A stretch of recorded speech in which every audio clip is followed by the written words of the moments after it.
मुरिया नाम के एक गांव में रहते थे दो भाई। बचपन से ही उनकी हमेशा झगड़ने की आदत थी। इस वजह से बड़े होने पर दोनों साथ में नहीं रहते थे। दोनों के घर अलग थे। एक भाई मुरारी लाल बहुत अमीर था और दूसरा भाई बंसी लाल बहुत गरीब था। मुरारी लाल के घर में सब अच्छे अच्छे कपड़े पहनते, हर दिन अच्छा अच्छा खाना खाते और हर त्योहार धूमधाम से मनाते। उधर बंसीलाल के घर में एकदम उल्टा था। उसके पास अच्छी नौकरी नहीं थी, इसलिए घर में कभी पैसे नहीं रहते थे। पैसों की तंगी होने से उसके यहाँ ना किसी के पास पहनने के लिए ढंग के कपड़े थे और ना खाने के लिए भरपेट खाना। मुरारी लाल बहुत आराम की जिंदगी जी रहा था और बंसीलाल बहुत कठिनाई भरी जिंदगी। बंसीलाल से अपने परिवार की बुरी हालत देखी नहीं जा रही थी। एक दिन उसने अपने भाई मुरारी लाल से मदद मांगने की ठान ली। वो मुरारी लाल के पास गया और बोला, मुरारी भाई कैसे हो? ठीक हूँ मैं, लेकिन तुम यहाँ क्यों आए हो? मैं बहुत मुसीबत में हूँ भाई, मुझे तुम्हारी मदद चाहिए। मुझे कुछ पैसे उधार चाहिए। मैं जानता था, हर बार की तरह आज भी तुम कुछ ना कुछ मांगने ही आए होंगे। ऐसा मत बोलो भाई, मेरे बीवी बच्चे भूखे हैं। मैं जल्दी तुम्हारे सारे पैसे लौटा दूंगा। तुम्हारे बीवी बच्चों का मैं क्यों फिक्र करूं? चले जाओ यहाँ से, मैं तुम्हें एक फूटी कौड़ी भी नहीं दूंगा। मुरारी लाल ने बंसीलाल को अपने घर से निकाल दिया। अपने भाई की कठोर बातों से दुखी होकर बंसीलाल वापस अपने घर की ओर जाने लगा। रास्ते में उसने देखा कि एक बहुत बूढ़ा आदमी लकड़ियों का बड़ा गट्ठा उठाने की कोशिश कर रहा है। बंसीलाल अच्छे स्वभाव का था। उससे ये देखा नहीं गया कि इतना बूढ़ा आदमी अकेला इतना वजन उठा रहा है। उसने उनकी मदद करने की सोची। अरे काका रुकिए, मैं आपकी मदद कर देता हूँ। ओह, धन्यवाद। मुझसे भारी वजन उठाया ही नहीं जा रहा है। अच्छा हुआ तुम आ गई। लेकिन तुम इतने परेशान क्यों दिख रहे हो? नहीं काका, कुछ नहीं। देखो, तुम मुझे अपनी परेशानी बता सकते हो। शायद मैं तुम्हारी कुछ मदद कर सकूं। बोलो बेटा, क्या बात है? मैं बहुत गरीब हूँ काका, मेरा परिवार भूखा है और मैं कुछ भी नहीं कर पा रहा हूँ। मैं पैसे भी नहीं कमा पा रहा। मुझे कुछ समझ में नहीं आ रहा कि अपने परिवार का पोषण कैसे करूं। अच्छा, ये बात है। तुम ये लकड़ियां का गट्ठर मेरे घर तक पहुंचाने में मदद करो तो मैं भी तुम्हारी परेशानी दूर कर सकता हूँ। क्या? सच में?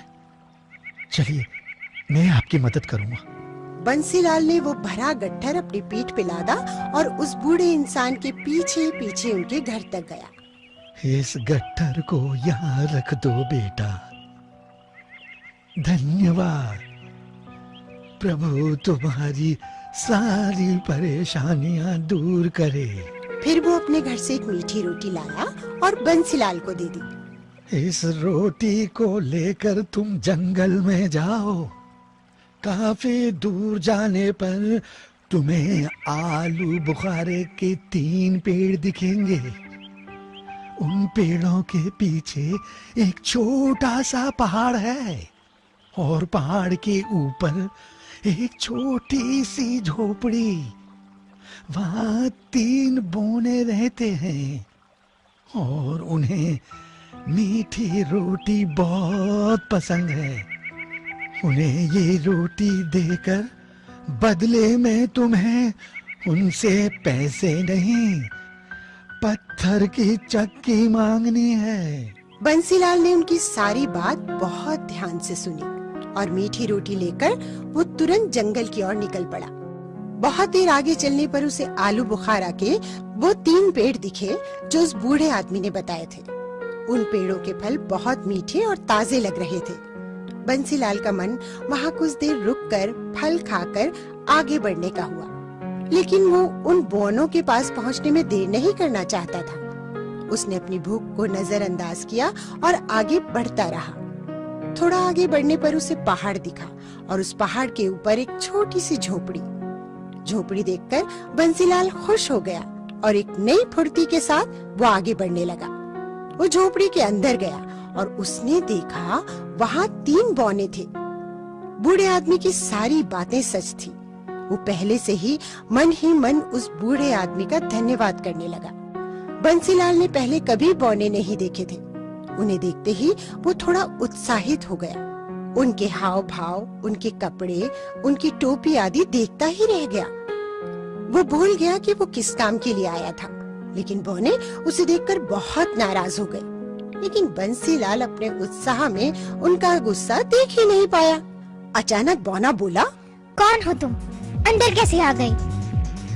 बंसीलाल अचानक उनकी आवाज सुनकर सहम गया और होश में आया। मैं बंसीलाल हूँ। कौन बंसीलाल?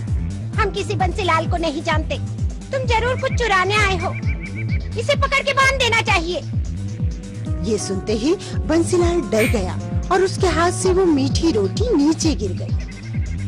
नहीं, मैं कोई चोर नहीं हूँ। मैं तो ये मीठी रोटी देखते ही बौनों का गुस्सा कुछ इस तरह गायब हो गया जैसे बारिश के बाद गर्मी गायब हो जाती है। अरे, इसके पास मीठी रोटी है। हमें मीठी रोटी बहुत पसंद है। क्या ये तुम हमारे लिए लाए हो? हाँ, मैं ये आपके लिए ही लाया हूँ, लेकिन मैं ये बेचने के लिए लाया हूँ। कोई बात नहीं, हम इसे खरीदेंगे। तुम्हें इसके बदले में क्या चाहिए? तुम जो चाहो ले सकते हो। धन्यवाद। मुझे इसके बदले में पत्थर की चक्की चाहिए। हमें मंजूर है। ये लो चक्की। इतना सुनते ही उस बौने के हाथ में पत्थर से बनी एक चक्की आ गई। उसने वो चक्की बंसीलाल को दे दी। ये कोई मामूली चक्की नहीं है। तुम इससे कुछ भी मांग सकते हो। जब तुम इससे पीसोगे तब ये चक्की तुम्हारी हर इच्छा पूरी करेगी। लेकिन एक बात का विशेष ध्यान रखना, काम हो जाने पर इस चक्की को एक लाल कपड़े से ढक देना, जिससे ये चक्की रुक जाएगी। मैं समझ गया। आपका बहुत बहुत धन्यवाद।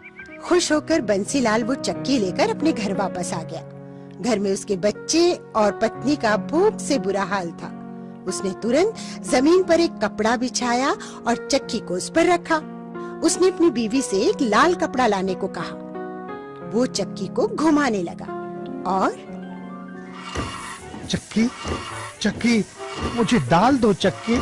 उसके इतना बोलते ही चक्की में से दाल निकलने लगी।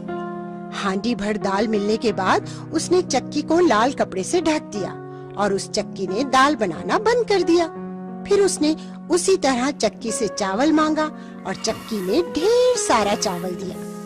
चक्की को लाल कपड़े से ढकने के बाद उस दिन उन सब ने पेट भर के खाना खाया।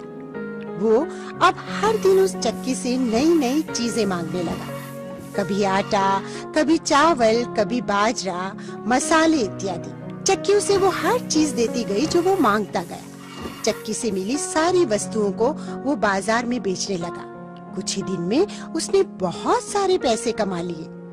उसने अपने लिए एक बड़ा आलीशान घर बनवा लिया। अब उसके परिवार के पास सब कुछ था, खाने के लिए भरपेट खाना और पहनने के लिए अच्छे कपड़े। सभी बहुत खुश थे। उनकी ये खुशी लेकिन एक इंसान से देखी नहीं जा रही थी। मुरारी लाल को उसकी खुशहाली देखकर जलन होने लगी। कुछ दिन पहले तो ये मेरे पास उधार पैसे मांगने आया था, मगर इतनी जल्दी ये अमीर कैसे हो गया? इसका पता तो लगाना ही पड़ेगा। जरूर कोई चक्कर है। ऐसा सोचकर एक दिन वो अपने भाई बंसीलाल के घर में चुपके से घुस गया। थोड़ी ही देर में उसे चक्की के बारे में पता चल गया। अगले ही दिन उसने उस जादुई चक्की को चुरा लिया और अपने परिवार के साथ गांव छोड़ने की ठान ली। चक्की लेकर वो गांव से निकल पड़ा। वहाँ पास ही एक सागर था जो उसे पार करना था। वो सभी नाव में बैठकर सागर पार करने लगे। बीच रास्ते में ही उसने उस चक्की को चलाना चाहा। उसने चक्की को चलाया और अपनी इच्छा प्रकट करी। चक्की, चक्की, मुझे नमक दो चक्की। बस फिर क्या था, चक्की ने नमक निकालना शुरू कर दिया। उस चक्की से नमक निकलता रहा और नाव बहुत भारी हो गई। अपने लालच के चक्कर में मुरारी लाल ने उस चक्की को बंद करने का तरीका ही नहीं देखा था। अब वो चक्की घूमती रही और उससे नमक निकलता गया। नमक के भार से उसकी नाव डूब गई और मुरारी लाल का पूरा परिवार उस सागर में डूब गया। फिर भी चक्की से नमक निकलना बंद नहीं हुआ। आज भी उस चक्की में से नमक निकल रहा है। शायद इसलिए सागर का पानी खारा हो गया है।